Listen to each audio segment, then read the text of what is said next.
김명진 자유한국당 비대위원장이 경남 도청에 있는 창원을 방문했습니다. 최근 몸값이 오르고 있는 홍준표 경남지사를 만나기 위해서입니다. 홍 지사와 인 위원장이 이곳 창원에서 오찬회동을 가졌는데요. 둘의 만남에 정치권에 비상한 관심이 쏠렸습니다. 여전하시네. 앉으세요. 홍 지사는 덕담 대신 노무현 전 대통령과 문재인 전 대표, 안희정 충남지사까지 싸잡아 비판했습니다. 지금 민주당 1등한 후보는 저거 대장이 뇌물 묻고 자살한 사람입니다. 2등하는 사람은 정치자금법 위반으로 7년을 살고 나온 사람이야. 최근 발표된 여론조사는 믿을 게 못 된다고 주장했습니다. 보수의 숨은 표가 있다는 겁니다. 지금은 좌파 강풍 시대야. 지금 여론조사는 광적인 지지계층만 응답하는 여론조사. 민주당은 홍 지사의 발언에 대해 인두겁을 썼다고 다 같은 사람이 아니라며 법적 책임을 묻겠다고 밝혔습니다. 홍준표 지사는 국민에게 지지를 호소하기 전에 최소한의 예의조차 갖추지 못한 자신의 인격부터 다시 수양하기 바랍니다. 홍 지사가 등장하자마자 정치판에 거친 언사가 쏟아지고 있습니다. 트위터가 진짜 언론입니다. 자, 오늘 3.1절이네요. 1919년 3월 1일 지금까지의 우리나라 헌법의 모태가 되는 바로 그 시작점이므로 3.1절입니다. 1919년 3월 3일 날 고종 장례식이 있는 날이었는데요. 이를테면 지금 같은 음모론 같은 거지. 근데 그게 사실이든 아니든 상관없이 고종이 독살됐다 이렇게 소문이 돌면서 국민들이 부글부글 하고 있던 바로 그런 시점이었다라고 해요. 그래서 3월 2일 날 하기로 했는데 고종왕제 장례식 날 거사를 치르기로 했는데 3월 2일이 일요일이었어요 또. 그래서 민족 대표 33인 중에 15분이 기독교인이었답니다. 그래서 3월 1일로 독립운동의 날이 정해졌다는 비화가 있고요. 사실 웃긴 거예요. 이 사람들 33인은 밖에서 하게 되면 승사한테 끌려갈까봐 요정에 들어가서 이 내용을 발표를 했다고 하는데 그런 건 역사적 진실에 잘 들어있지 않죠. 그리고 대규모 민중 봉기가 일어나기 시작한 것도 사실상은 3월 3일부터 시작됐다고 그래요. 그래서 무려 그 후로도 7개월에서 9개월 동안 전역에서 연쇄적으로 돌아가면서 계속해서 만세운동이 우리 한반도 전체에서 일어났던 겁니다. 그러니까 대부분 분들이 생각할 때는 3.1운동 자체를 3월 1일 날 그냥 하고 그날 하루 하고 끝났나 보다 촛불 집회처럼 생각하시는데요. 그게 아니고 그 한 해 동안 어마어마하게 많은 사람들과 장소에서 계속 지속적으로 3.1 만세운동이 장터와 장터를 연결해 가면서 계속 전국적으로 계속해서 일어났던 운동이고 또 이게 이제 평화운동으로 평화시위운동으로 비폭력으로 진행되다 보니까 우리 역사에 정확하게 기록은 안 돼 있지만 그 한 해 동안 수만 명의 사람들이 죽고 다치고 투옥되고 했던 굉장히 우리 입장에서는 참 고난의 한 시기였다고 이해를 해야 되는 운동입니다. 특히나 3.1운동은 봉건제 국가들 사이 안에서 전 세계적으로 유일하게 민중이 기축이 돼가지고 스스로 봉기해서 일어났던 아주 자율자강적인 운동이고 이 정신이 사실상 인도의 그 비폭력, 간디의 비폭력 투쟁에도 엄격하게 됐었고 중국의 이제 오사운동이라 그랬고 일본에 나와 있던 중국 유학생들이 중국 본토 안에 있는 현실에 분노를 해서 그 부분에 대한 우리 3.1운동처럼 이제 자각운동을 시작해서 이 3.1운동이 일어난 지 3개월 후에 중국에서 오사운동이 일어났고 이 오사운동을 기초로 해서 2년 후에 최초의 중국 공산당이 생겨났다라고 중국에서도 역사적으로 인정을 하고 있습니다. 그러니까 동아시아 전체의 역사에 커다란 시작점을 만들어낸 민족운동이 3.1운동이라는 면에서 사실은 지금보다 훨씬 더 조명돼야 되고 잘 알려져야 된다는 거죠, 사실상. 그렇죠. 그러니까 우리나라가 지금 뭐 탄핵 촛불로 전 세계에 없는 유례가 없는 경이로운 역사를 쓰고 있는 것처럼 실제로 1차 대전 승리국들의 지배당한 식민지들에서 최초로 일어난 운동이기 때문에 우리나라에 그런 피가 좀 있나 봐요. 비폭력 무저항 운동이잖아요. 그 역사가 있는 거야, 지금 우리들 피해. 태극기 들었던 3.1운동이 촛불로 이승화된 건데 교묘하게 그것을 지금 관제데모 하는 사람들이 태극기를 들면서 심지어는 3.1절 날 보수단체라고 불리우는 관제데모 하는 사람들이 대규모 집회를 한다고 하니까요. 정말 이건 역사의 아이러니예요. 민족의 정통성을 찾자고 대한민국 헌법의 효시가 되는 3.1운동의 그날에 친일파의 후손들이 모여서 집권하고 있는 저 수구 보수 세력의 사주를 받은 무리들이 공개적인 행사를 치른다고 우리 여기까지 우리는 다 우리 거 하고 우리의 그동안 촛불 행진을 해왔던 우리의 그 자랑스러운 역사의 현장을 다 사전 집회 신고를 해갖고 먼저 이거 선점을 해버렸네? 이런 경우를 어떻게 해야 돼, 이거를? 근데 어쨌든 3.1운동과 관련해서는 굉장히 우리가 아까 말씀한 것처럼 친일파 후손들이 지난 70년 동안 집권하고 나서부터 3.1운동에 대한 역사적 의의, 그다음에 인류에 미치는 영향들이 굉장히 저평가되어 있어요. 근데 아까 말씀한 것처럼 어쨌든 이 운동은 28 일본에서의 독립선언, 청년들의 독립선언과 웰슨 자결주의의 영향을 받아서 사실은 3.1운동이 지금 일어났고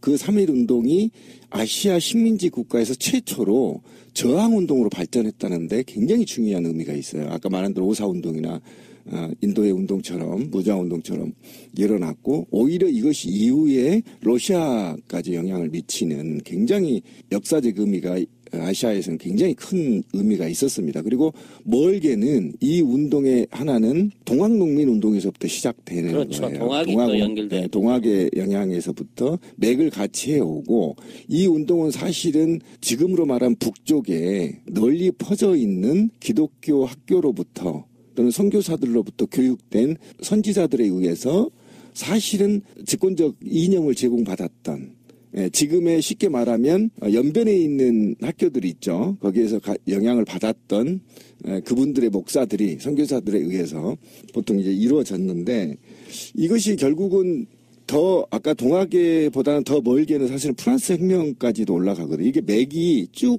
인류의 혁명사에 이어진 하나의 큰 흐름의 맥이었었어요. 그것이 바로 아시아에서 3.1운동으로 귀결됐고 그리고 이후부터 이제 독립운동까지 퍼져나가는 계기가 됐기 때문에 이 시기가 사실은 일본의 집권이 14년 차였거든요.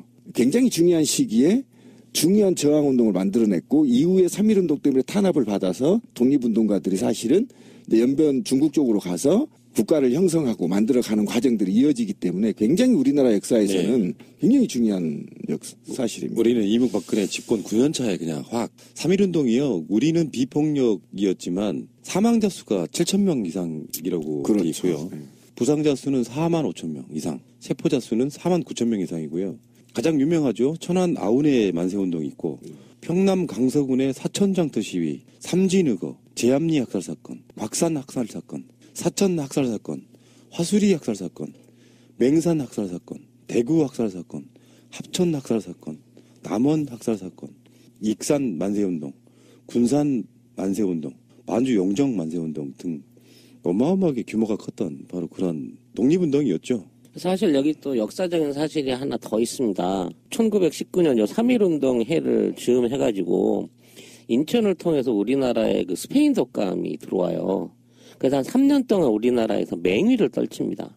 그래서 이 스페인 독감으로 사망한 사망자 수가 뭐 수십만에 이른다라는 통계가 있거든요. 그 당시에. 근데 정확한 통계는 나와 있지 않지만 일본이 조사했던 통계로도 뭐 30만 가까운 숫자가 죽었다고 얘기를 하고 있어요. 과연 이 안에 독감 환자만 있을 것이냐. 저는 그 안에 상당히 많은 이런 독립운동 관련한 희생자들 숫자가 전체적인 사망자 통계에 섞여 있지 않나 싶은 생각도 들고요. 그 당시 막 말과 그 군도를 통해서 말을 타고 군도를 휘두르면서 그 진압을 했다고 하는 기록이 있는 거 보면 그 당시 일본도 이 3.1운동의 어떤 그 전국적인 확산에 대해서 굉장히 두려워하고 지금보다 훨씬 폭력적인 진압으로 그 당시에 대응을 했었던 것으로 예상이 됩니다. 근데 정확한 역사가 기록이 안 돼 있어요. 그 피해 상황이라든지 그 내용이. 3.1운동 이후에 일본이 무단 통치 시기로 돌입합니다. 그리고 그래서 지주를 제외한 나머지 모든 땅과 재산을 수탈해버립니다. 그러니까 이 토속 자본, 민족 자본을 거의 말살 단계에 이르렀거든요. 그래서 거의 이제 이 단계를 넘어서 민족 말살주의까지 가고 있잖아요. 그래서 그 태동이 사실은 3.1운동 이후에 무자비하게 한국의 경제, 사회, 문화 전반을 말살해버리는 단계로 이제 진행이 되고 이것에 견디지 못하고 만주로 독립운동하러 갔던 시기. 그것이 바로 이 결정적인 시기가 된 거죠. 예. 그 당시에 인구가 대략 얼마였을 것 같아요? 한 2,300만 정도? 1,500만 정도 네, 되죠. 1,600만 정도 네, 됐다고 그 그러는데, 근데 고종 장례식이 한 50만 명쯤 모였다고 그래요. 그러니까 우리 경복궁, 우리가 지금 광화문 광장 근방에 그렇죠. 50만 명 정도가 모였다고 하면 진짜 어마어마한 숫자가 모였네. 2% 정도. 그러면 지금이면 서울역 있는 데까지 섰겠네요, 그죠? 그 도로 훨씬 좁았으니까. 어마어마한. 거기 스피커도 없었을 텐데요. 그러니까 어떻게 했을까?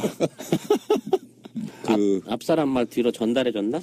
LED도 없었고. 네, 근데 정말 부끄럽습니다. 3.1절에 태극기 들고 나와서 친일파, 독재자 옹호하는 사람들 정말 이해할 수 없고요. 그분들이 3.1절의 의미는 알고나 있을까요? 박근혜 탄핵된 날 여러분 기억하십니까? 맹렬히 가고 있으니까 기억이 잘 안 나죠. 그렇죠. 12월 9일입니다. 네. 12.9 의거, 12.9 항쟁 그렇게 부르고 싶어요. 이게 무사히 잘 끝나야 그게 항쟁으로서 역사에 나올 텐데. 이상하게 쫓치지 마시고요. 분명히 잘 된다고 저는 믿습니다.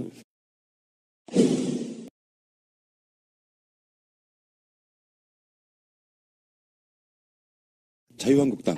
우리는 무슨 이름으로 부르기로 했죠? 잔당이죠, 잔당.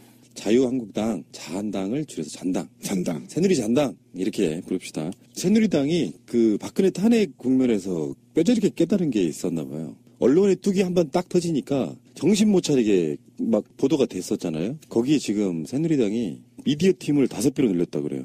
그래서 계속 통신, 방송, 그러니까 우리 인터넷이나 방송이나 신문을 계속 모니터링 하는 거예요. 이것들이 이제 SNS의 중요성을 깨달은 거군요. 그래서 방통위 등에 지금 1,200건을 접수했대요.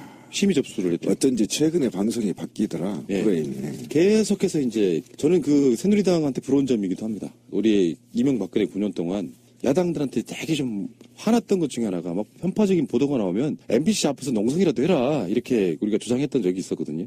근데 어쩌다가 좀 큰 건수 있으면 MBC 항의 방문하는 정도로 끝. 근데 지금 이 사람들은 1,200건 정도를 언론 분쟁 조정을 계속 접수를 하는 거예요. 그러면은 지금 종편 같은 데서도 새누리 잔당에게 불리한 보도나 패널들 토론을 많이 하잖아요. 거기서 조금만 불만 있는 건 전부 다 심의 접수를 해버리는 거예요. 그러면서 마치 이 사건이 언론 때문에 벌어진 일인 양 계속 몰아가고 있는. 예전에 그 이정현이 KBS에 전화해서 계속 닥달하던 바로 그런 느낌으로 일종의 신종 언론 탄압이죠. 그렇죠. 이게 정당에서 사찰한 거죠. 정당 사찰이라고 봐야 됩니다. 언론 사찰. 그런데 새누리당이 확실히 영리하긴 해요. 그죠? 이게 원래 사람이 하는 일이기 때문에 그쪽에서 어떤 반응도 별로 없으면 자기들이 하고 싶은 이야기 다 하게 되는데요. 계속해서 모니터링하고 심의 걸고 고소고발하고 항의 전화하고 하면 기자도 사람이고 보도국장도 사람이고 사장도 사람인지라 조심할 수밖에 없게 되는 거거든요. 그런 것을 노리는 일종의 신종 언론 탄압. 그러니까 지금 권력의 헤게모니를 갖고 있지 않은 새누리당 입장에서는 권력으로 찍어 누르긴 좀 그랬던 모양이죠. 어떻게 1,200건을 이 박근혜 탄핵 국면에서 그걸 쏟아붓습니까? 이게 다 이 종편에만 부어진 건 아닐 거예요. 저도 그 브로그를 하는데 이런 게 접수가 되면 브로그에 그 올린 게시글 자체가 일단 무조건 다 차단이 돼버리더라고. 진위 내용에 상관없이 시비를 걸잖아요? 그럼 포털에서 다 빠져버리는 거예요. 이런 식으로 일종의 포털을 편집을 하고 있는 행위나 마찬가지가 돼버리거든요. 이거는 엄연한 면에서 온라인 그 언론 내지는 온라인의 그 자유의견에 대한 강제적인 탄압이에요. 뭐 이런 법이 다 있냐고. 맞는지 안 맞는지 뭐 그 부분에 대한 증빙이 있어야 되는 게 아니라 일단 누군가가 신고를 하면 박근혜가 여자다라고 썼어도 시비를 걸면 일단은 내려야 되는 거야. 저는 이걸 보고요. 새누리당이 역시 야당보다 좀 똑똑하다. 저는 이렇게 보고 있어요. 왜 그러냐면 권력이 어디에서부터 나오는지를 알고 있는 겁니다. 그렇지. 새누리당에 정확히 알고 있는 거고요. 과거에는 새누리당이 시발단과 구갈단과 발음 좀 정확히 합시다. 시발단이 뭐야? 이런 아이들을 통해서 시부랄단? 시부랄단? 이런 아이들을 통해서 여론을 형성했다고 한다면 지금은 이걸 활용하지 못합니다. 그런데 야권은 이제 시민의 손, 그다음에 뭐 박원순 트위터단 뭐 이런 쭉 야권의 트위터가 시발단을 모방해서 만들어냈단 말이에요. 그런데 이들은 한 발 앞서갔다고 저는 생각해요. 1,200건이 넘는 수십 명이 모여서 모든 SNS 언론들을 어쨌든 감찰하고 이것에 대해서 새누리당에 또는 박근혜한테 잘못된 보도 자료가 있다면 이걸 정정을 요구하고 이걸 심의를 요구함으로 인해서 언론을 쫄게 만드는 겁니다. 그 결과 사실은 제가 이 기사를 몰랐을 때 우리 방송에서 그런 적이 있을 거예요. 요즘 언론 프레임이 바뀌고 있다. 저는 이게 그렇죠. 네, 이게 피부로 와 닿았는데 바로 그 모멘텀이 바로 이 사건이 아니었나라는 게 제가 추정이 됩니다. 왜 그러냐면 지금 완전히 언론 프레임이 바뀌어버렸어요. 예전처럼 공격적으로 언론이 생산되지 않습니다. 지금 오히려 더 경제 위기 또는 종북몰이 또는 뭐 이런 등등 보안 안보 문제와 관련해서 많이 다뤄지고 있거든요. 그리고 과거의 일상으로 돌아가고 있어요. 사건 사고를 중대하게 다루거나 뭐 이런 사건들을 다루어서 굉장히 희석시키는 과정이 지금 있거든요. 그런 걸 봤을 때 굉장히 새누리당이 영리하게 대응하고 있다. 우리가 항상 불만했던 게 이거잖아요. 왜 우리는 당하기만 하는가? 그렇지. 예, 우리도 이렇게 해야 됩니다. 한 100명, 200명 정도로 모니터링을 해서 허위된 사실과 페이크 기사 같은 거, 가짜 기사, 그 다음에 우리가 말하는 김진태나 새누리당 유해 극우단체들의 발언들을 모두 취합해서 분석해서 고소고발하고 문제 제기하고 이걸 조직적으로 새누리당처럼 이렇게 해야 된다는 겁니다. 우리도. 맞아. 우린 너무 시자야. 그냥 참아주고 인격적으로 넘어가고 저것들은 원래 저렇게 미친 것들이니까 딱딱딱 바락바락하지 하고 지나가 버리는데 어느 순간에 우리가 그렇게 곱게 이게 그 신사적으로 그거보다도 돈이 들어서 좀 넘어가 주니까 저것들은 모든 언론에 대한 기록들을 나중에 시간이 지나고 나면 자기들 위리한 것만 남겨놓은 것 같아. 지금 역으로 포탈이라든지 과거 기사라든지 이런 걸 역검색해보면 다 이 보수의 진보에서 올렸던 주요 기사들은 다 밀려나가고 찾아볼 수가 없어요. 근데 재밌는 거는요. 잔당에서 허위 보도 바로잡는다면서 가짜뉴스 신고센터를 만들었습니다. 지네들 거 신고당하면 어떡하려고 그러지? 그 좋은 아이디어인데요. 네. 지금 더불어민주당에서 가짜 허위 사실 취합하고 있거든요. 그래서 이거를 같이 새누리당한테도 그 잔당한테도 같이 등록을 하면 됩니다. 네, 좋네요, 이거. 저희 시민의 손에서도 이거 하거든요. 네, 적반하장. 이명박근혜 9년 동안 언론을 그렇게 장악해 냈잖아요. KBS, MBC뿐만 아니라 전화, 해대 가면 종편들 플러스 조중동 플러스 일반 언론사들까지 다 줄 세워가지고 그 언론 장악의 힘으로 9년을 끌어왔던 거거든요. 그러다가 언론이 한번 툭이 딱 무너지고 나니까 현대사회에서 가장 최고의 권력은 사실은 미디어, 언론이다라는 것을 깨닫고 있었고요. 예전으로 기억으로 되돌아가면 이명박이 취임 초기에 쇠고기 광우병 문제 때문에 곤욕을 치르잖아요. 이명박이 어떤 태도를 문제 삼아서 첩보를 했던 거라고 저는 보는데 그 보도가 여과 없이 되고 나니까 사실은 그게 민주정부의 유산이었습니다. KBS, MBC가 공정 언론을 했던. 그리고 나서부터 모든 언론을 장악해 가면서 온갖 거짓 기사들 지금도 그 흐름이 남아있기는 해요. 김정남 피살 사건 같은 경우는 그 9년 동안에 그들 몸에 배어 있어 체득된 그 형태로 보도를 하잖아요. 알아서 그냥 추측 보도해버리는 그런 형태로 가져왔던 언론을 이제 그 언론을 확 장악할 만한 힘이 좀 떨어지니까. 그렇죠. 이제는 고소고발, 심의 이런 걸로 그냥 대응하는 그 영리하다기보다는 우리 입장에서 보면 전혀 사악한 거고 우리 입장에서 좀 부러운 측면도 사실 없잖아요. 네, 저는 부럽습니다. 왜 그러냐면 이 문제가 그렇게 간단치가 않습니다. 제가 우리 방송 처음 할 때나 SNS에서 그런 얘기를 했을 거예요. 그 광우병 때 100만을 모였으면요. 진위하고 상관없이 대통령 끌어내렸어야 돼요. 수단과 방법을 가리지 않고. 그렇죠. 만약에 그걸 끌어내리지 않았기 때문에 거기에 대해서 민중들의 그 SNS 시대에 민중들을 어떻게 의식화시키고 어떻게 노예화시키는지를 답습하게 되고 그거를 로드맵을 만들어준 시위였거든요. 그러고 나서 계속 우리가 밀렸어요. 오로지 군대까지 또는 국정원까지 동원해서 모든 언론을 차단하고 또는 언론들을 공중파 종편들을 이용해서 자기들 선전선동하고 그런 과정들을 알았단 말이죠.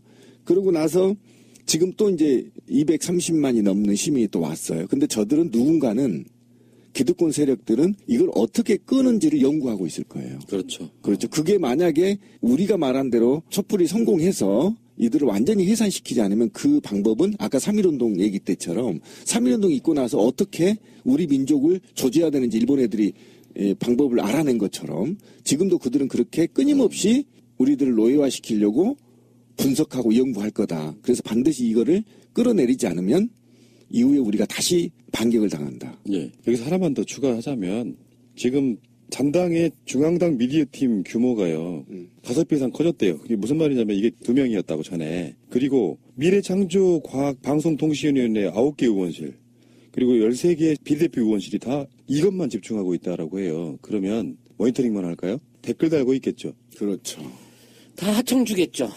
어마어마한 하청 조직들을 갖고 있는 게 이미 확인돼 있잖아요. 그러니까 팟빵 같은 데도 댓글 달리는 것 중에는 분명히 새누리당 잔당의 국회의원실이 다는 댓글들이 있다. 나는 이렇게 봅니다. 근데 이 엄청난 조직들과 사람들을 운영하려고 그러면 댓글 알바가 월 200에서 300까지 받는다는데 이 많은 숫자들과 조직을 운영하고 이 시스템을 전반적으로 지휘하기 위해서는 사실 돈도 돈이지만 굉장히 오래전부터 이 안에서 숙련되어 온 기능공들이 있다는 거 아니에요. 과연 얘네들의 소속 내지는 얘네들은 어디서 교육을 받았는지 그 원료를 찾아가 보면 이게 다 옛날 원세훈 시대. 그러니까 MB 때 그 만들어낸 그 시발단 애들이 그 본류가 돼가지고 지금 이렇게 온 건데 그렇죠. 왜 우리가 그 당시에 그거를 아이디 다 찾아놓고 너 누가 돌렸는지 핵심이 누군지 그 인간들을 찾아내서 처벌하지 못하고 발본색원을 못하는 바람에 그것들이 아직까지 살아남아서 잔당 안에서 활동을 하고 있는 거잖아요 지금. 그 당내 세비를 받아 운영되는 당 일부죠. 전액은 아니지만 일부 세액을 받아서 월급을 받고 사는 사람들이 촛불 민심을 탄압하기 위해서 우리는 그렇잖아요. 김진태만 욕하고 있었잖아요. 그런데 이들은 숨어서 국회 안에서 또는 당 사무실 안에서 암약하고 있었던 거 아닙니까?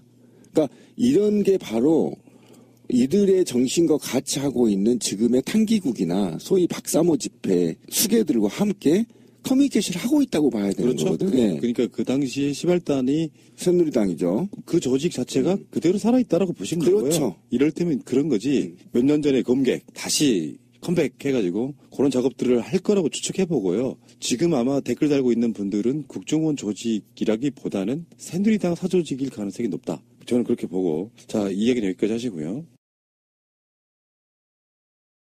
조진유 기자가 또 특종 하나를 했네요. 박근혜가 세월호 참사 직후에 멍 빼는 주사 맞았다는 거를 조진유 기자가 취재로 지금 밝혀냈습니다. 놀랍습니다.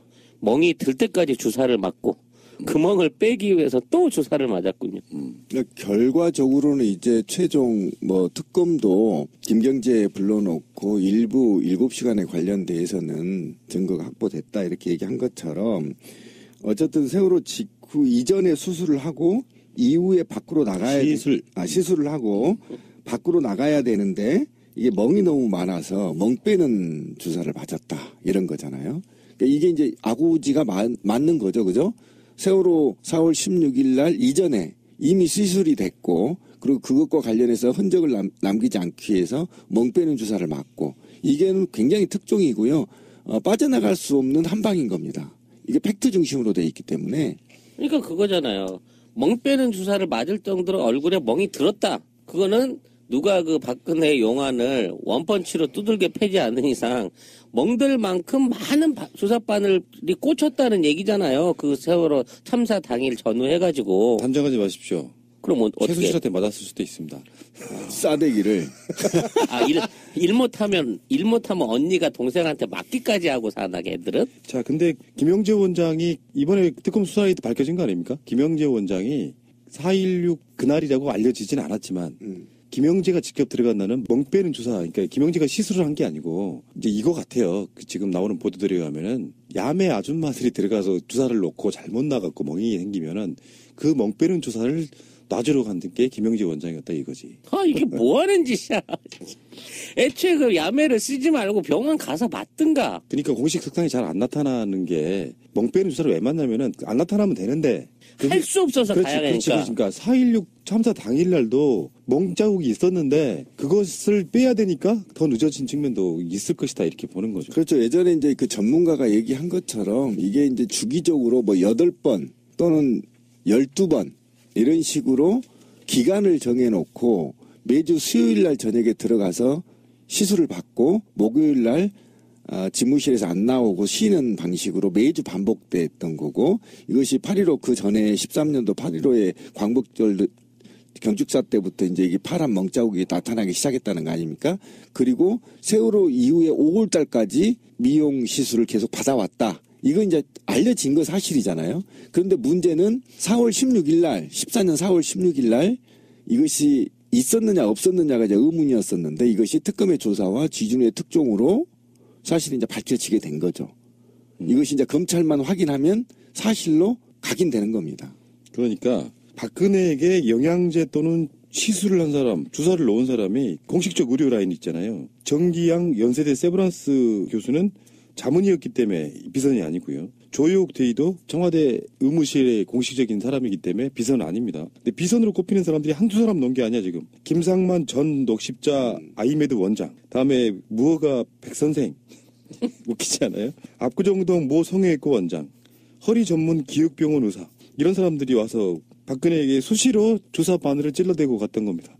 아, 이거 나 진짜 이거 어떻게 표현해. 뭐, 동네 문고리도 아니고, 아무나 와서 그냥 생각 있으면 한 번씩 잡아볼 수 있는 얼굴이었다는 거네, 그러면. 그리고 차병원 계열사인 차원병원의 한 의사, 그리고 알바이오라고 하는 곳의 간호사, 이거 박근혜에게 주사를 놨고요. 이게 가장 큰 문제가 되는 게 비선이 주사를 넣게 되면 박근혜는 암살당할 수도 있다는, 우리가 그 우려를 그러니까 보톡스를 조금만 더 깊이 찌르면 가는 수가 있단 말이야. 그렇기도 하고, 만약에 진짜로 만약이지만 박근혜에게 그렇게 주사를 놓는다는 것이 그들이 말하는 지금 김정남을 피살한 저 간악한 김정은이가 정보를 입수해서 정말 잘 놓는다고 소문을 내고 한 사람이 들어가서 주사 바늘로 한 방에 찌르고 가. 이렇게 될 수도 있는 거예요. 아니 무슨 야매 주사 놓는 아줌마가 그렇게 철저한 국가관과 방공관이 흘러 넘쳤을까?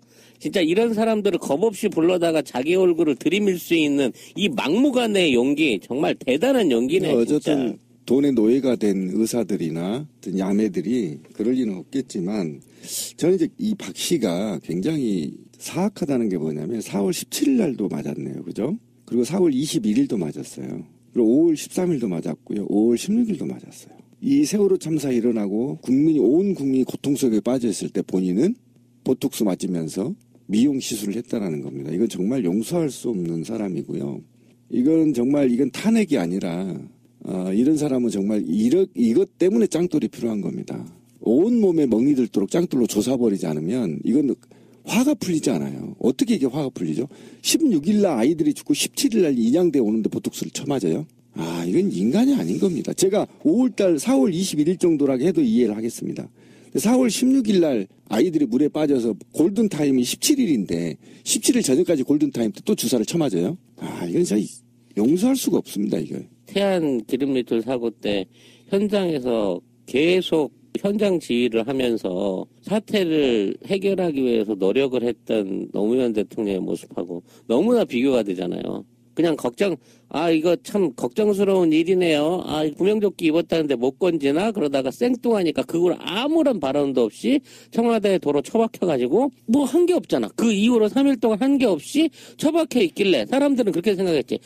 제가 뭔가 구조 작업을 위해서 엄청나게 많은 고민을 하고 있다고 믿고 싶었으나 결국 그 안에서 하는 거는 주사를 너무 세게 맞았나 봐. 멍들었어. 짜증나. 멍 빼는 주사 좀 놔줘. 이거 하고 있었다는 거 아니야, 결국은. 멍 빼는 주사만 했겠어요? 계속 얼굴 마사지하고 펴고 성형 이후에 또 그 마사지들 있어요. 리프팅 마사지들, 붓기 빼주는 거, 그런 거 하고 있었다는 얘기 아니에요. 애들의 생명이 경각에 달려있는 그 순간에도. 그러니까 결국은 지금 이제는 주진우 기자의 특종이 이제 정리되는 수순인데요. 어쨌든 김 전 원장이 오전에 박근혜 대통령 진료를 보고 4월 16일 날 오후에 이제 골프를 치러 갔다는 거 아닙니까?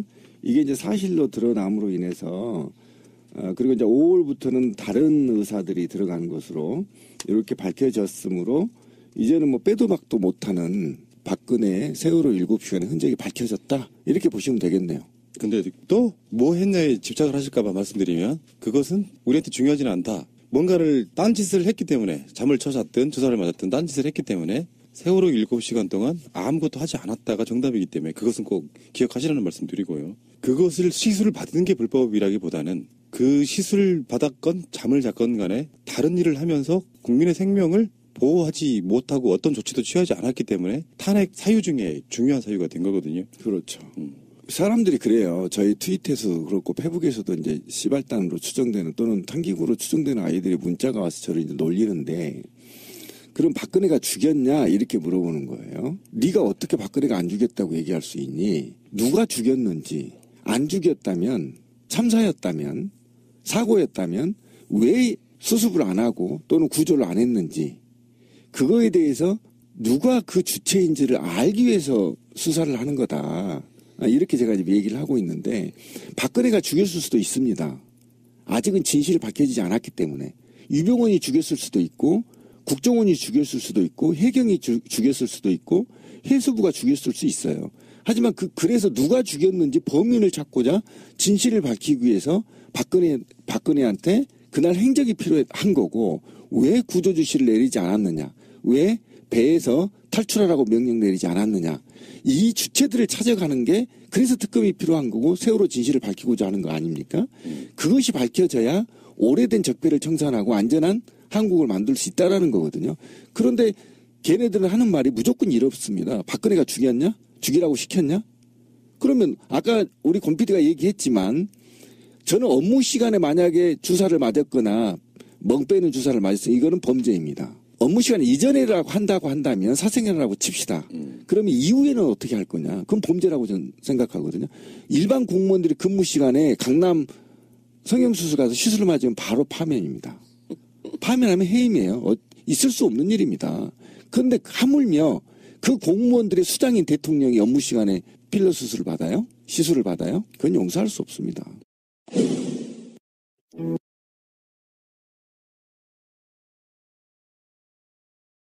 노웅래 의원, 더불어민주당의 노웅래 의원이 최근에 밝힌 내용인데요. 박정희 스위스 비자금 수조 원대를 최순실이 세탁했다. 국회의원이 이야기한 거예요. 우리가 이야기한 게 아니고요. 우리는 수십조 원이라 그랬는데 이분은 또 수조 원이라고 좀 깎아주네. 사실 그 스위스 비자금 얘기는 오래된 거죠. 여기 있는 스위스 비자금은 기업들한테 준 차관, 그러니까 해외에서 받아다가 기업들한테 차관을 나눠주는 과정 중에 삥을 뜯었다. 그 안에서 수수료를 받아서 챙긴 그 비자금이다라고 말하는 게 지금 노웅래 의원이 주장하는 바고요. 사실 그 월남전 때 그 월남전 참전 용사의 어떤 그 생명수당이라든지 사망수당, 전투수당 같은 거에서 빼돌렸다고 하는 금액은요, 어느 날 돈으로 600조 원이 넘는다고 그래요. 근데 그 돈은, 그 돈에 대한 얘기는 저희가 얘기한 게 아니라 그 당시 참전했던 해병사령부 사령관이 이 얘기를 들고 나와서 세상에 알려지기 시작한 거거든요.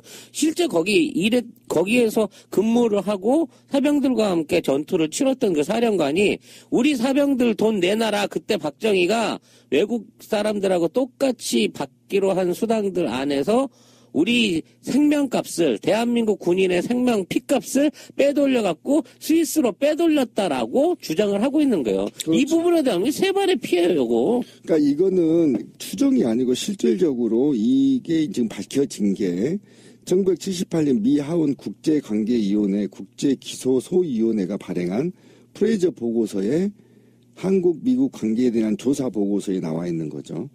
보고서를 보면 어쨌든 해외 차관이나 투자 자금이 들어오면서 전체 자금의 박정희 시절에 집권 시기에 이 차관과 투자 자금의 10에서 15% 커미션을 불법 가로채서 이거를 스위스 최대 은행인 유니언뱅크에 여러 사람의 명의로 비밀 계좌를 개설했다.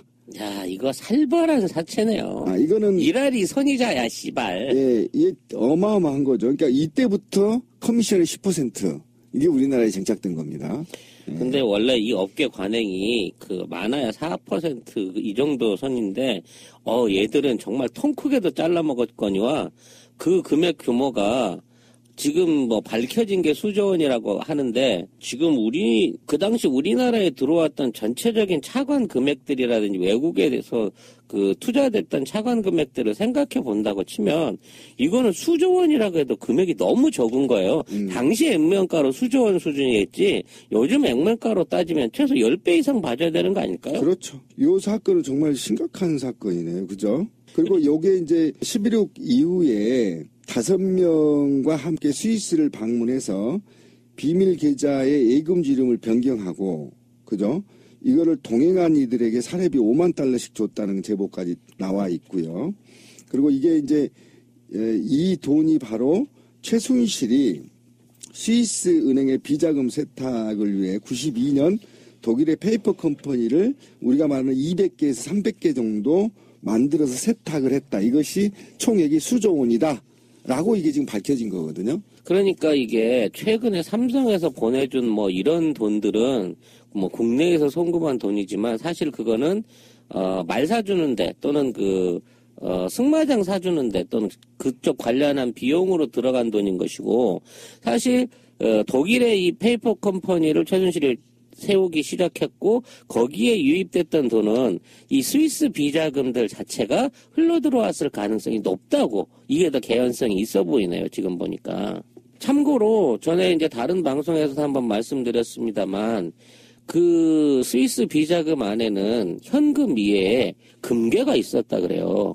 있었겠지. USB 은행 그 표시가 찍힌 금괴가 있어. 그 딱 손가락 3마디 만한 그 금괴들이 또 그 당시 이명박과 박근혜가 경선을 치를 당시에 대한민국 국내에서 이렇게 녹슨 그 금괴가 그 당시 금괴가 돌아가지고 이거 박근혜 금괴 아니냐라는 그 괴담이 있습니다. 지금도 인터넷에 검색해 보면 USB 금괴 하면 나와요. 근데 그 금괴들 자체도 어느 순간인가 사라졌다는 거죠. 그 은행 안에서. 그럼 그게 어디로 갔을까라는데 많은 추측들이 있습니다. 저는 그거를 사실상 한국은행이 사줬을 거라고 그 정도 분량을 사갖고 영국의 그 영안은행 쪽에다가 예치를 하지 않았나 싶은 의심을 하고 있는데 이건 순전히 찌라시자 개인적인 입장인 건데 아무튼 스위스에 있는 비자금 계좌들을 박근혜가 탈탈 털어가지고 사실상 다른 쪽으로 분산하는 작업이 다 끝난 게 아닌가. 인제 스위스는 까봐야 깡통밖에 없다라고 봐야 되는 게 아닌가 싶은 거죠. 그리고 스위스가 최근에 이제 실명제로 비자금이나 비밀금고를 실명제로 하겠다라는 정책을 계속 발표하고 있어서 언제론가 다시 조세 햇빛으로 이동할 가능성이 굉장히 큰데요.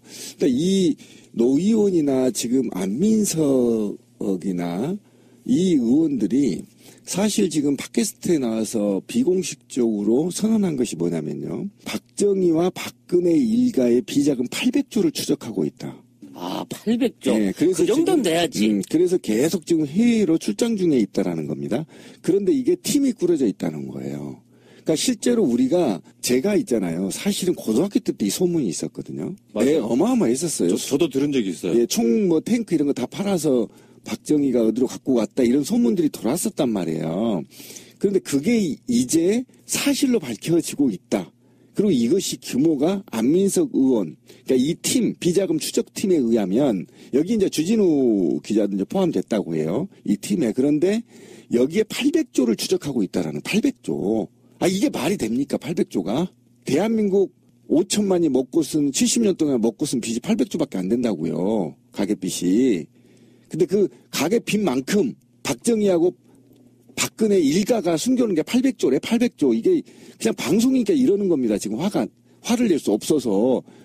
그리고 대기업들이 숨겨놓은 게 조세 햇빛에 핑계놓은 게 1700조예요. 이게 도대체 우리가 게을러서 못 사는 겁니까? 이 새끼들이 삥쳐서 못 사는 겁니까? 제가 볼 땐 이 수치만 보면요. 우리는 전 세계 어느 나라 국민만큼 열심히 살았어요. 우리가 못 살고 굶주린 건 그리고 지금 비정규직이 늘어난 건 이 박정희와 박근혜, 최순실 그리고 이 나라 100대 기업들의 돈 빼돌린 1700조, 800조 때문에 못 산다고요. 이거 특검해서 또는 특별조사 다시 해서 이거 환수하면요. 우리 5만 불 넘어가요. 1인당 국민소득. 그리고 대한민국 모든 빚 제로로 만들 수 있어요. 제2의 도약이 가능하다니까요. 이렇게 큰 돈을 빼고도 그것도 모자라서 여기저기 그렇게 최순실이가 삥쳐서 독일로 또 훔쳐갑니까? 어떻게 이런 걸 그냥 둘 수 있어요? 아, 정말 분노스럽습니다. 그나저나 진짜 대한민국 대단하네요. 이렇게 뜯기면서 어떻게 경제 성장을 하고 어떻게 우리 국민들이 안 굶어 죽고 살아나온 게 정말 대단한 거 아닙니까? 이 정도 되면? 잘 생각해 봅시다. 박근혜 등록 재산, 뭐 삼성동에 있는 집 한 채, 달랑, 뭐 이런 식이거든요. 많아야 2,30억이라고 신고를 하고 있잖아요. 그리고 심지어 박근혜 동생인 박근혜 형이나 이런 사람들은 생활비가 없어가지고 그 상태 아닙니까? 뭐 주차장 사기나 치고 말이야. 응? 그러니까 그런 겁니다. 지금 이게 지금 드러난 게 뭐냐면 FTA 체결하고 미국에 소고기 수입하고 거기에서 10에서 15% 떼갔다는 거 아닙니까? 커미션으로. 그 얘기 아닙니까, 지금. 이명박도 그 얘기가 솔솔 나오는 거 아닙니까? 그러면 이명박 이 비리가 또 20년 후에 밝혀집니까? 지금 박정희가 자기 임기 시절에 차관이나 등등에서 10에서 15%에서 떼서 지금 이 수백조를 지금 스위스 비밀계좌에 입금했다는 거 아니에요. 그러니까 지금은 안 합니까? 그러면 한번 볼까요? 사드 배치할 때 커미션 누가 처먹을까요? 미국 전투기 F-35기 사올 때 누가 처먹나요? 지금도 처먹고 있는 거 아닙니까, 지금? 그렇죠. 우리나라 국방비리 안에서 생겨나는 거, 그거를, 일개, 장군이라든지, 국방장관이 처먹을 수 있는 구조가 아니잖아요, 우리나라는. 다 최순실 여사께서 잡숴야 되는 돈인 거잖아요. 지금 롯데가 사드 부지 사실은 포기하면 지금 오늘 결정되는 거 아닙니까, 사실상. 그런데 왜 지금 이 탄핵 정국에 사드가 들어오겠습니까? 이미 커미션 처먹은 겁니다, 지금 누군가는.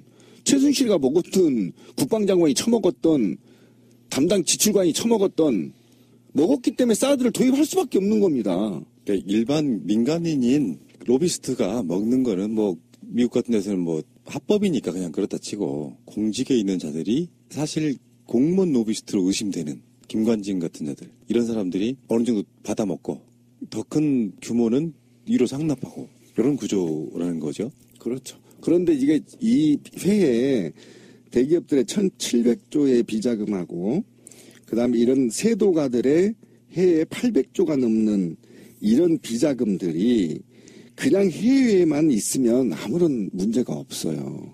근데 검은머리 애국인이라는 돈으로 한국의 주식시장에 들어왔고 이 주식시장에서 공공성을 훼손하고요. 파괴하고요. 대기업들의 경영권을 침해하는 겁니다. 그리고 결국은 이것이 애국의 자본을 마치 국제에 누린 것처럼 해가지만 실제로 이 이익의 일부 어느 분은요 20% 이상 이 우리나라 주식시장의 자금이 이 비자금이라는 거예요. 검은머리 외국인 바로 자금이다. 그거죠. 예. 그러니까 이 돈을 통해서 한국의 노동 조건을 악화시키고 자본과 노동에 완전하게 기울어져 버리는 나라를 만들어 버린 게 바로 이런 비자금 때문이라고요. 왜 그러냐면 공식적인 회의 자금은 이렇게 악랄하게 하지 않아요. 그런데 이런 비자금들은 얼굴이 없기 때문에 굉장히 한국의 경제에 악영향을 미친다고요. 그리고 최근에 이제 황교안 특검 거부 이후에 지금 경제 위기론을 5월, 6월서를 퍼뜨리잖아요. 이게 어디서 나온지 아십니까? 은행가에서 나와요. 금융가에서 나오는 거예요. 그러면 이건 누가 조성한다? 바로 이 검은머리 애국인, 이 자금이 조성하는 겁니다.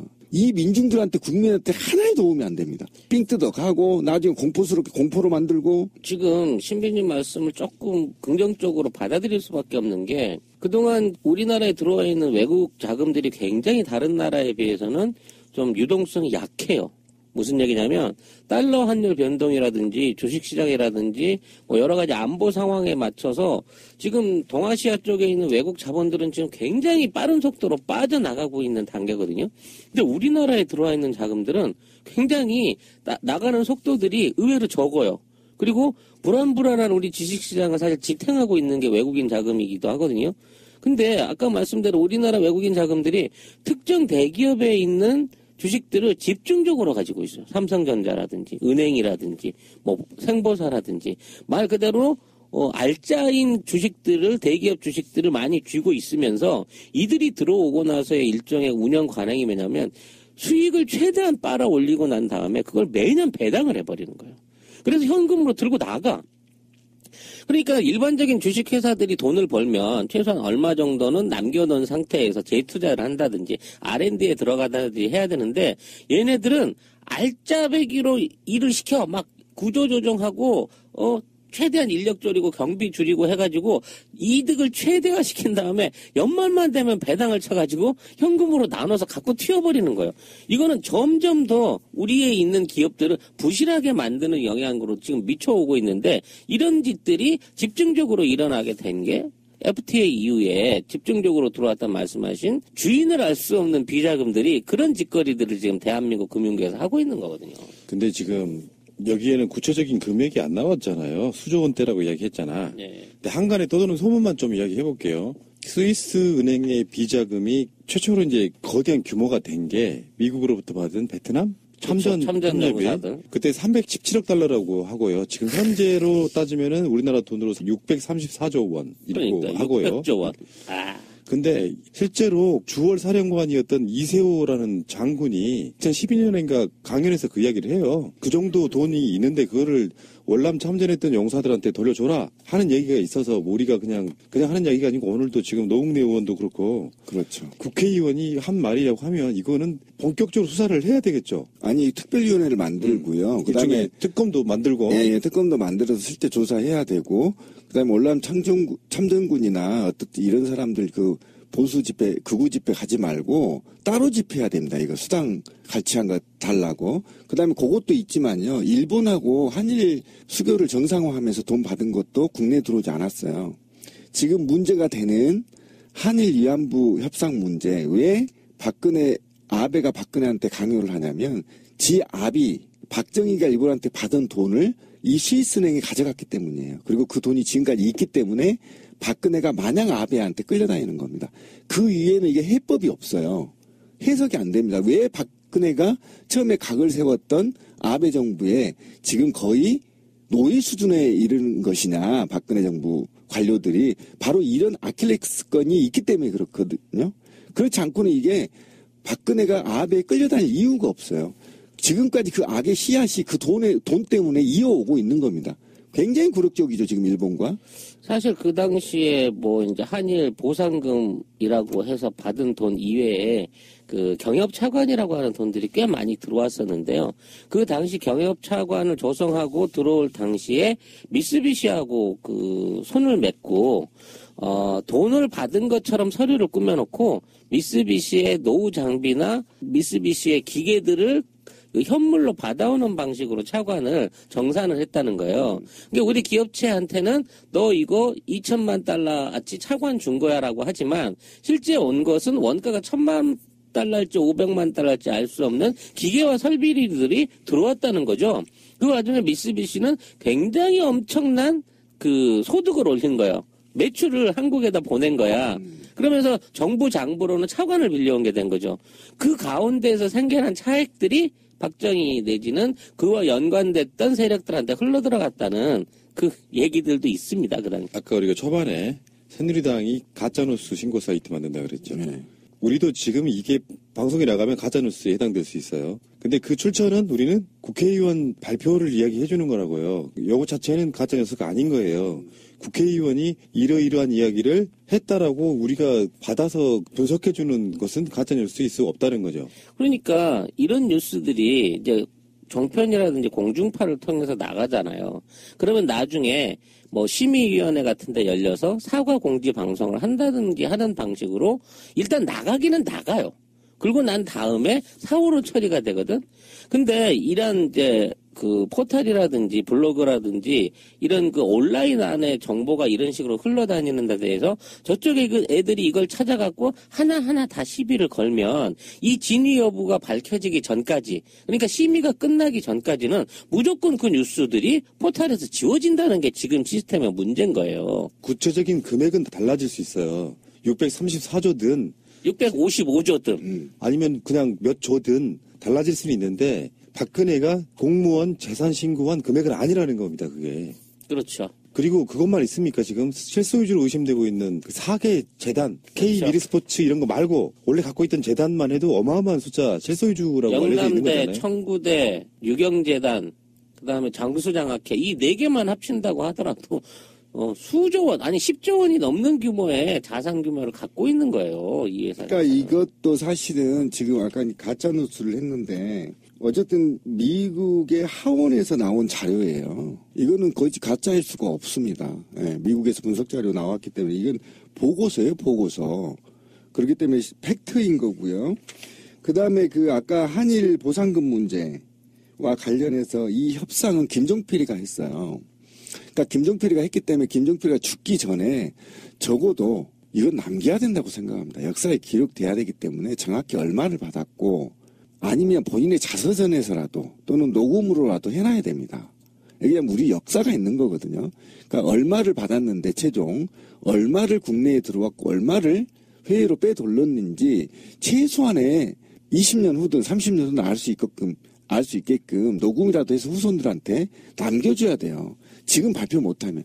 저희가 어쨌든 김종필 씨가 죽기 전에 우리 역사와 국민 앞에 사죄하는 마음에서 이런 것들을 밝혀주면 좋으나 그렇지 못할 경우에는 언젠가는 이게 밝혀져야 되거든요. 그럼 지금이라도 죽기 전에 나이가 많으니까 빨리 좀 밝혀주거나 또는 유서를 남겨놔야 됩니다. 도대체 얼마를 일본에 받았는지 저는 상상할 수 없는 금액을 받았다고 생각합니다. 박근혜의 일가, 그러니까 박근혜의 반계의 일가 공식적으로 밝혀진 재산만 제가 한번 리스트를 한번 보겠습니다. 박근혜 본인 재산이 삼성도 자택이 있고요. 밝혀진 건 이야기하는 거예요. 청와대에서 전두환이 줬다고 하는 그 비자금 중에 6억 원 받았다 그랬잖아요. 그렇게 해서 그게 삼성동 자택 플러스 등등 해가지고 그래서 거의 30억이 좀 못 되는 그런 돈으로 지금 추정이 되고 있고요. 박근혜의 직계 형제 박지만과 소양이의 재산이 1134억이고요. 박재옥이라고 박근혜 이복원이 재산이 3,483억 원이고요. 다음에 박근혜의 외사촌 정영삼 홍지자 플러스 자녀의 재산이 7,850억 원 정도 되고요. 박근혜의 영향하에 강탈된 재산 정수장학회라든지 영남학원 유경재단 해가지고요. 정수장학회만 7,400억 원 정도 되고 영남학원이 1조 4천억 원 정도 되고요. 유경재단이 6천억 원 정도 됩니다. 그래서 박근혜 일가 친인척의 재산 총계가 밖으로 드러나 있는 것만 1조 3천억 원 정도 됩니다. 겨우? 드러나 있는 것만요. 공식적으로 드러난 것만. 이거 18년 전 액면가대로 계산한 것 같아, 느낌이. 드러난 것만 그렇다는 거고요. 이 사람들이 밖으로 드러난 것만 이렇게 이야기를 하겠습니까? 박근혜 영향하에 강탈 재산은 약 4조 원 정도 되고요. 박근혜 일가가 소유한 부동산이 여의도 면적의 2배 정도 됩니다. 임기 초기에 28억 3천만 원 정도를 신고를 했는데 2016년에 재산 신고를 보니까 35억 2천만 원이에요. 그러니까 대통령 임기 내에도 약 6억이 가깝게 증가가 되죠. 이제 그거는 그때 그 최순실 게이트 막 터졌을 때 이제 나온 이야기 중에 하나예요. 뭐냐면은 현찰로 돈을 줬다며 옷 살 때. 그렇지. 근데 왜 재산이 안 줄어? 이 사람은 대통령 연봉 받는 거를 그대로 저축을 하고 있었던 거예요. 자기가 돈 쓸 일이 없었던 거예요. 그래서 늘어났다. 근데 현찰로 줬대. 그러면 나머지 그 돈을 어디서 난 거야? 막 1,000만 원씩 2,000만 원씩 줬다는데 말도 안 되는 소리고 박근혜에게 사실 뭐 대통령 연봉 이런 게 돈이겠습니까? 질투해서 하는 얘기는 아닌데. 질투 맞잖아요. 왜 이러세요? 아, 진짜 그 역사상 타고난 그 흑수저 중에 흑수저로 거의 최고의 수준, 전 세계 최고의 수준이라고 봐야 되겠네. 그렇죠. 근데 이 박근혜가 빌 게이츠 안 부럽네, 이 정도면. 본인의 월급을 일부 털어서 청년 펀딩 만드는 거잖아요. 지금 연봉이 2억 1천만 원이니까 이거를 3년간 더해도 6억 10원도 안 쓰고 저축을 해도 6억 아닙니까? 그러니까 28억에서 6억이네요. 10원도 쓰지 않고 저축을 한 겁니다. 돈 쓸 일이 없었던 거예요. 돈 쓸 일이 없었던 거야. 그러면 이 월급 안에는요, 품위 유지비도 있고 본인이 써야 될 게 있어요. 옷 같은 건 본인이 샀어야 되고. 그런데 이런 것들을 어쨌든 최순실이 대납했다면 이거 엄청난 거죠. 보톡스도 지 돈으로 맞았어야 돼요. 이 월급으로. 그렇잖아요. 필러 시술도 이 돈으로 맞았어야 되는데 이 필러 시술이나 보톡스, 비아그라, 본인이 처먹는 비아라 이런 거 여기에서 월급에서 나가지 않았다는 게 딱 결론이 나오는 겁니다, 지금. 그 우리 방송 다른 방송에 나오는 어떤 분이요. 좀 사업 좀 해서 돈이 있으신 분이 한 분 계세요. 이분이 딱 그 짝이네. 출연료라고 이렇게 코딱지만한 거 보내주거든요. 한 1년 동안 한 번도 안 열어봤다는 거야. 그리고 1년 만에 열어봤더니 출연료 보내셨대요 하고 이런 별로 그 의미가 없었던 거지. 바로 그런 거지. 대통령 연봉이 딱 그런 느낌이었겠죠, 박근혜에게. 대통령 탄핵에 반대하는 친박단체들의 모임, 이른바 탄기국이 운영 중인 온라인 카페입니다. 오늘 올라온 게시물 중에 박 대통령으로부터 감사의 메시지를 받았다는 글이 눈에 띕니다. 지난 2일 박 대통령의 생일 때 회원들이 격려 편지를 모아 100만 통의 러브레터라는 선물을 보냈더니 오늘 답장이 왔다는 겁니다. 글을 올린 이는 탄기국의 정광용 대변인입니다.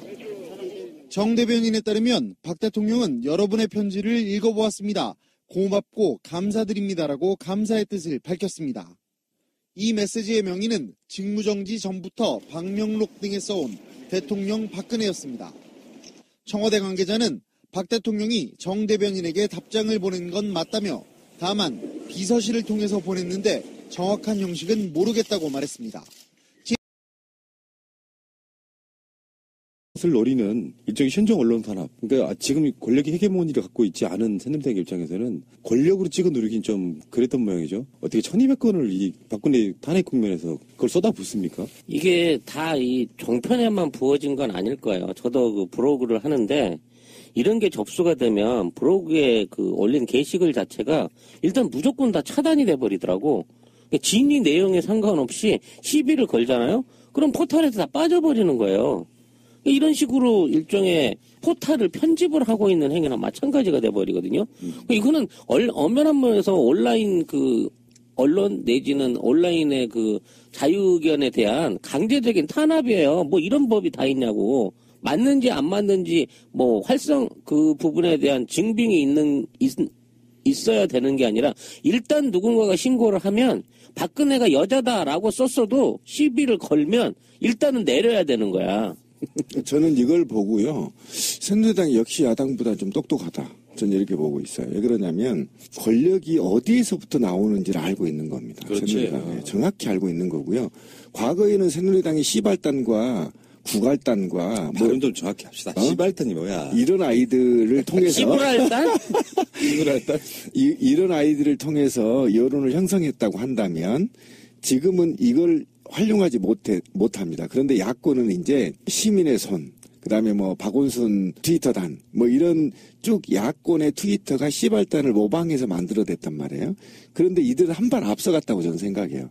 1200건이 넘는 수십 명이 모여서 모든 SNS 언론들을 어쨌든 감찰하고 이것에 대해서 새누리당에 또는 박근혜한테 잘못된 보도 자료가 있다면 이걸 정정을 요구하고 이걸 심의를 요구함으로 인해서 언론을 쫄게 만드는 겁니다. 그 결과 사실은 제가 이 기사를 몰랐을 때 우리 방송에서 그런 적이 있을 거예요. 요즘 언론 프레임이 바뀌고 있다. 저는 이게 그렇죠. 네, 이게 피부로 와 닿았는데 바로 그 모멘텀이 바로 이 사건이 아니었나라는 게 제가 추정이 됩니다. 왜 그러냐면 지금 완전히 언론 프레임이 바뀌어버렸어요. 예전처럼 공격적으로 언론이 생산되지 않습니다. 지금 오히려 더 경제 위기 또는 종북몰이 또는 뭐 이런 등등 보안 안보 문제와 관련해서 많이 다뤄지고 있거든요. 그리고 과거의 일상으로 돌아가고 있어요. 사건 사고를 중대하게 다루거나 뭐 이런 사건들을 다루어서 굉장히 희석시키는 과정이 지금 있거든요.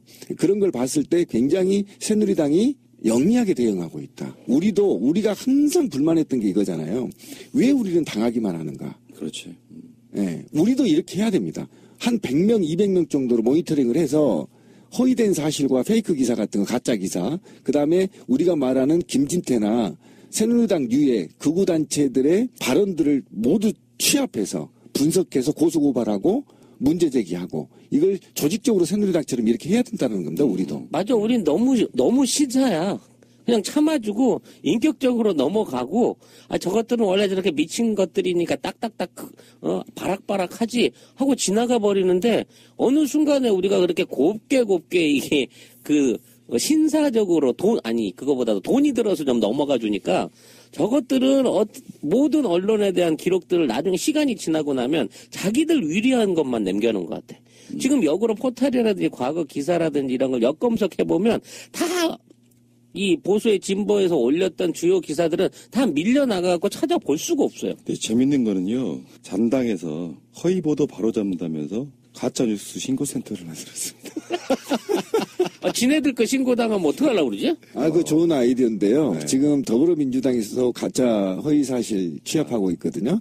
그래서 이거를 같이 새누리당한테도 그 잔당한테도 같이 등록을 하면 됩니다. 네, 좋네요, 이거. 저희 시민의 손에서도 이거 하거든요. 네, 적반하장.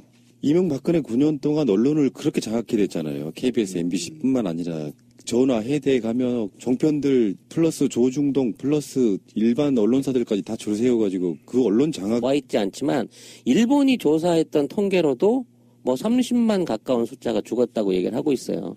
과연 이 안에 독감 환자만 있을 것이냐. 저는 그 안에 상당히 많은 이런 독립운동 관련한 희생자들 숫자가 전체적인 사망자 통계에 섞여 있지 않나 싶은 생각도 들고요. 그 당시 막 말과 그 군도를 통해서 말을 타고 군도를 휘두르면서 그 진압을 했다고 하는 기록이 있는 거 보면 그 당시 일본도 이 3.1운동의 어떤 그 전국적인 확산에 대해서 굉장히 두려워하고 지금보다 훨씬 폭력적인 진압으로 그 당시에 대응을 했었던 것으로 예상이 됩니다. 근데 정확한 역사가 기록이 안 돼 있어요. 그 피해 상황이라든지 그 내용이. 3.1운동 이후에 일본이 무단 통치 시기로 돌입합니다. 그래서 지주를 제외한 나머지 모든 땅과 재산을 수탈해버립니다. 그러니까 이 토속 자본, 민족 자본을 거의 말살 단계에 이르렀거든요. 그래서 거의 이제 이 단계를 넘어서 민족 말살주의까지 가고 있잖아요. 그래서 그 태동이 사실은 3.1운동 이후에 무자비하게 한국의 경제, 사회, 문화 전반을 말살해버리는 단계로 이제 진행이 되고 이것에 견디지 못하고 만주로 독립운동하러 갔던 시기. 그것이 바로 이 결정적인 시기가 된 거죠. 네. 그 당시에 인구가 대략 얼마였을 것 같아요? 한 2,300만 정도? 1,500만 정도 네, 되죠. 1,600만 정도 됐다고 그러는데, 근데 고종 장례식이 한 50만 명쯤 모였다고 그래요. 그러니까 우리 경복궁, 우리가 지금 광화문 광장 근방에. 그렇죠. 50만 명 정도가 모였다고 하면 진짜 어마어마한 숫자가 모이는 거예요. 2% 정도. 그러면 지금이면 서울역 있는 데까지 섰겠네요. 그죠? 그 도로가 훨씬 좁았으니까. 어마어마한. 거기 스피커도 없었을 텐데요. 그러니까. 어떻게 했을까? 앞사람 말 뒤로 전달해줬나? LED도 없었고. 네, 근데 정말 부끄럽습니다. 3.1절에 태극기 들고 나와서 친일파, 독재자 옹호하는 사람들 정말 이해할 수 없고요. 그분들이 3.1절의 의미는 알고나 있을까요? 박근혜 탄핵된 날 여러분 기억하십니까? 맹렬히 가고 있으니까 기억이 잘 안 나죠. 그렇죠. 12월 9일입니다. 네. 12.9 의거, 12.9 항쟁 그렇게 부르고 싶어요. 이게 무사히 잘 끝나야 그게 항쟁으로서 역사에 나올 텐데. 이상하게 초치지 마시고요. 분명히 잘 된다고 저는 믿습니다.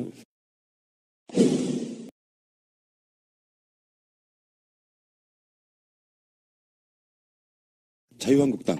우리는 무슨 이름으로 부르기로 했죠? 잔당이죠, 잔당. 자유한국당, 자한당을 줄여서 잔당. 잔당. 새누리 잔당. 이렇게 부릅시다. 새누리당이 그 박근혜 탄핵 국면에서 뼈저리게 깨달은 게 있었나 봐요. 언론의 뚝이 한번 딱 터지니까 정신 못 차리게 막 보도가 됐었잖아요. 거기에 지금 새누리당이 미디어 팀을 5배로 늘렸다 그래요. 그래서 계속 통신, 방송, 그러니까 우리 인터넷이나 방송이나 신문을 계속 모니터링 하는 거예요. 이것들이 이제 SNS의 중요성을 깨달은 거군요. 그래서 방통위 등에 지금 1,200건을 접수했대요. 심의 접수를 했대요. 어쩐지 최근에 방송이 바뀌더라. 예. 프레임이. 계속해서 이제 저는 그 새누리당한테 부러운 점이기도 합니다. 우리 이명박근혜 9년 동안 야당들한테 되게 좀 화났던 것 중에 하나가 막 편파적인 보도가 나오면 MBC 앞에서 농성이라도 해라 이렇게 우리가 주장했던 적이 있었거든요. 근데 어쩌다가 좀 큰 건수 있으면 MBC 항의 방문하는 정도로 끝. 근데 지금 이 사람들은 1,200건 정도를 언론 분쟁 조정을 계속 접수를 하는 거예요. 그러면은 지금 종편 같은 데서도 새누리 잔당에게 불리한 보도나 패널들 토론을 많이 하잖아요. 거기서 조금만 불만 있는 건 전부 다 심의 접수를 해버리는 거예요. 그러면서 마치 이 사건이 언론 때문에 벌어진 일인 양 계속 몰아가고 있는. 예전에 그 이정현이 KBS에 전화해서 계속 닥달하던 바로 그런 느낌으로 일종의 신종 언론 탄압이죠. 그렇죠. 이게 정당에서 사찰한 거죠. 정당 사찰이라고 봐야 됩니다. 언론 사찰. 그런데 새누리당이 확실히 영리하긴 해요. 그죠? 이게 원래 사람이 하는 일이기 때문에 그쪽에서 어떤 반응도 별로 없으면 자기들이 하고 싶은 이야기 다 하게 되는데요.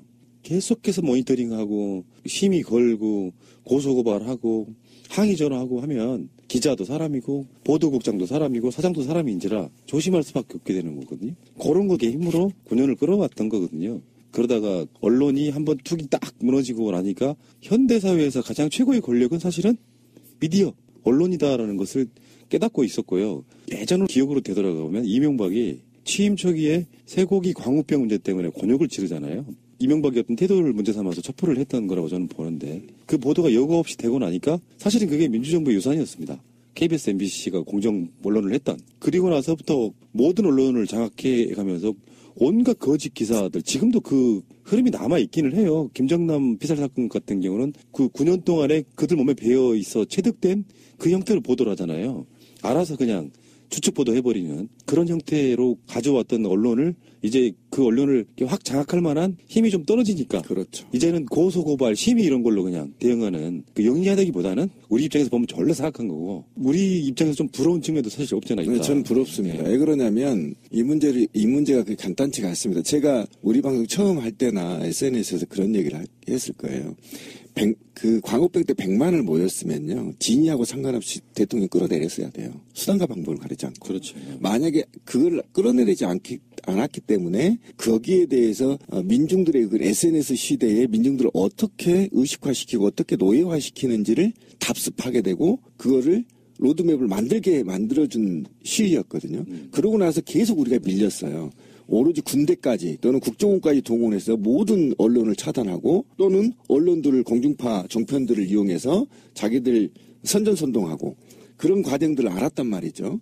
그러고 나서 지금 또 이제 230만이 넘는 시민이 또 왔어요. 근데 저들은 누군가는 기득권 세력들은 이걸 어떻게 끄는지를 연구하고 있을 거예요. 그렇죠. 그렇죠. 그게 만약에 우리가 말한 대로 촛불이 성공해서 이들을 완전히 해산시키지 않으면 그 방법은 아까 3.1운동 얘기 때처럼 3.1운동 있고 나서 어떻게 우리 민족을 조져야 되는지 일본 애들이 방법을 알아낸 것처럼 지금도 그들은 그렇게 끊임없이 우리들을 노예화시키려고 분석하고 연구할 거다. 그래서 반드시 이거를 끌어내리지 않으면 이후에 우리가 다시 반격을 당한다. 예. 여기서 하나만 더 추가하자면 지금 잔당의 중앙당 미디어팀 규모가요.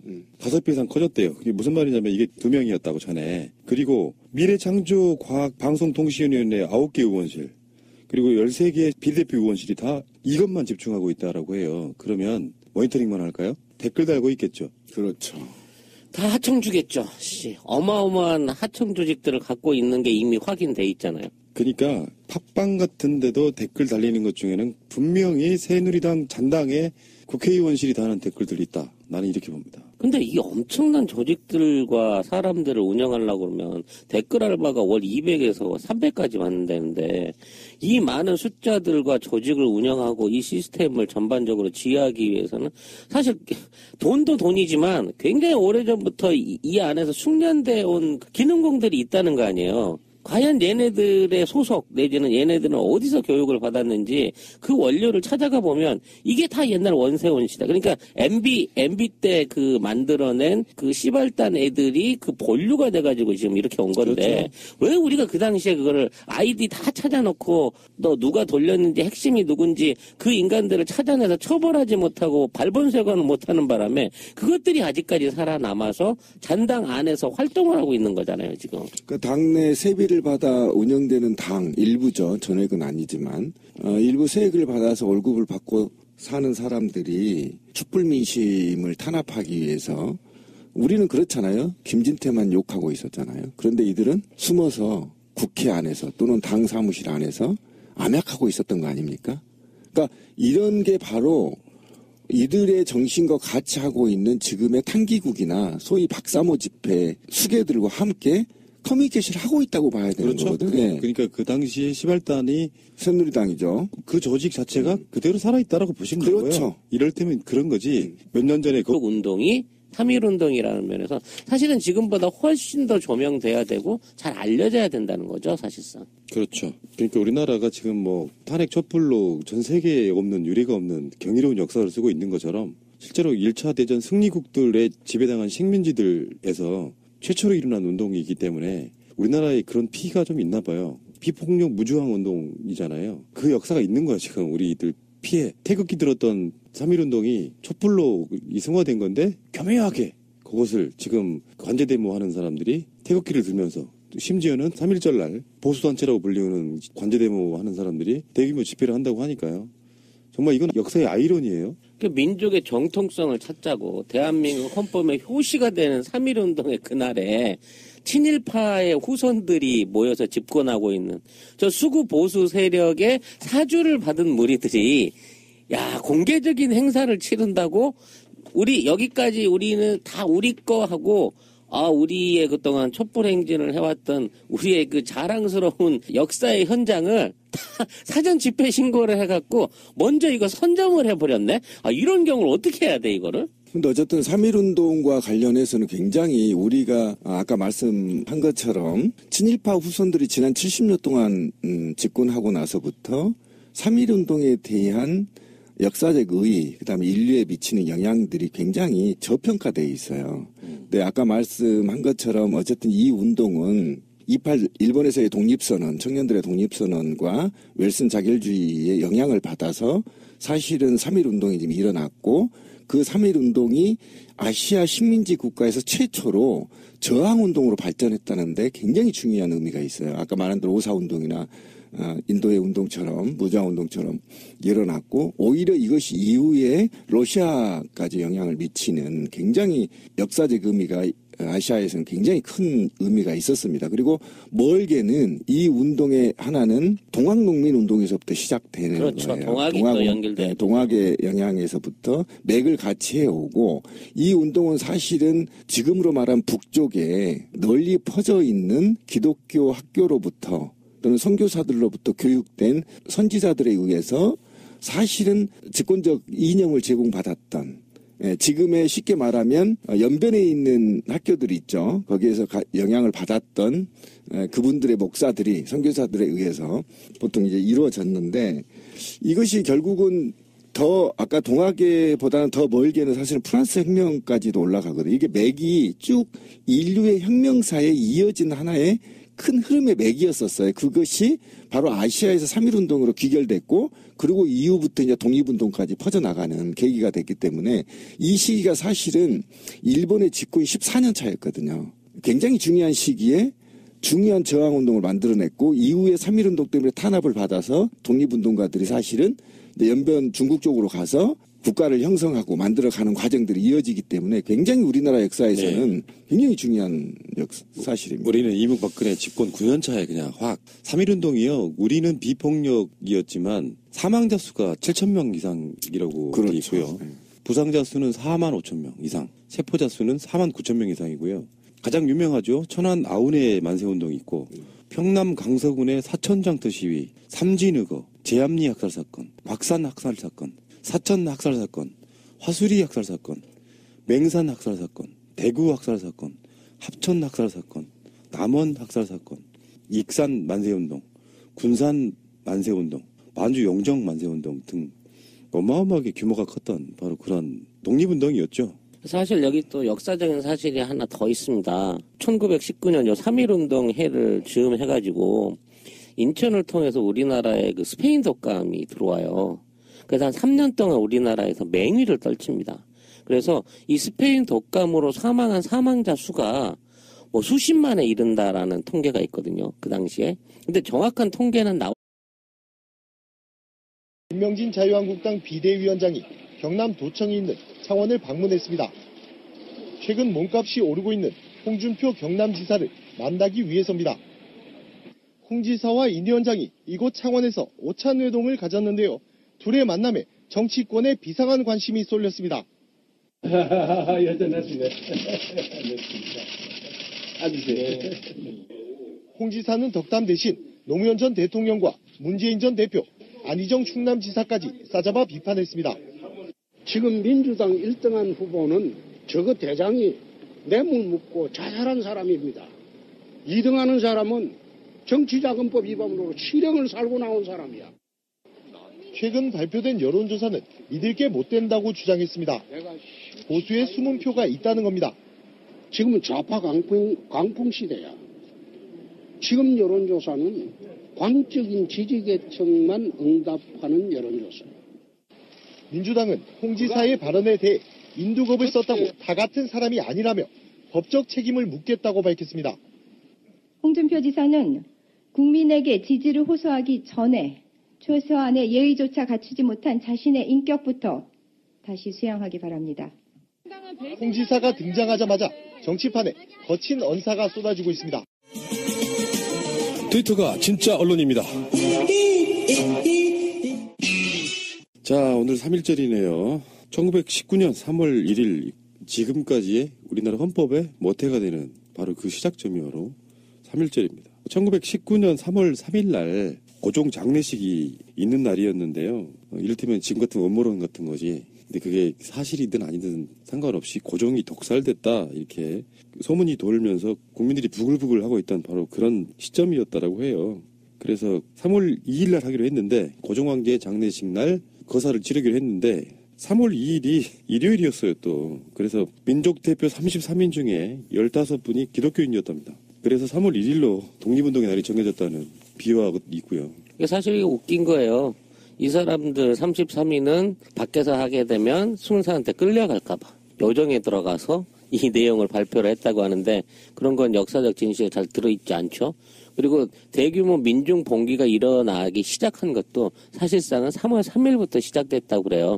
그래서 무려 그 후로도 7개월에서 9개월 동안 전역에서 연쇄적으로 돌아가면서 계속해서 만세운동이 우리 한반도 전체에서 일어났던 겁니다. 그러니까 대부분 분들이 생각할 때는 3.1운동 자체를 3월 1일 날 그냥 하고 그날 하루 하고 끝났나 보다 촛불 집회처럼 생각하시는데요. 그게 아니고 그 한 해 동안 어마어마하게 많은 사람들과 장소에서 계속 지속적으로 3.1 만세운동이 장터와 장터를 연결해 가면서 계속 전국적으로 계속해서 일어났던 운동이고 또 이게 이제 평화운동으로 평화시위운동으로 비폭력으로 진행되다 보니까 우리 역사에 정확하게 기록은 안 돼 있지만 그 한 해 동안 수만 명의 사람들이 죽고 다치고 투옥되고 했던 굉장히 우리 입장에서는 참 고난의 한 시기였다고 이해를 해야 되는 운동입니다. 특히나 3.1운동은 봉건제 국가들 사이 안에서 전 세계적으로 유일하게 민중이 기축이 돼가지고 스스로 봉기해서 일어났던 아주 자율자강적인 운동이고 이 정신이 사실상 인도의 그 비폭력, 간디의 비폭력 투쟁에도 엄격하게 됐었고 중국의 이제 오사운동이라 그랬고 일본에 나와 있던 중국 유학생들이 중국 본토 안에 있는 현실에 분노를 해서 그 부분에 대한 우리 3.1운동처럼 이제 자각운동을 시작해서 이 3.1운동이 일어난 지 3개월 후에 중국에서 오사운동이 일어났고 이 오사운동을 기초로 해서 2년 후에 최초의 중국 공산당이 생겨났다라고 중국에서도 역사적으로 인정을 하고 있습니다. 그러니까 동아시아 전체의 역사에 커다란 시작점을 만들어낸 민족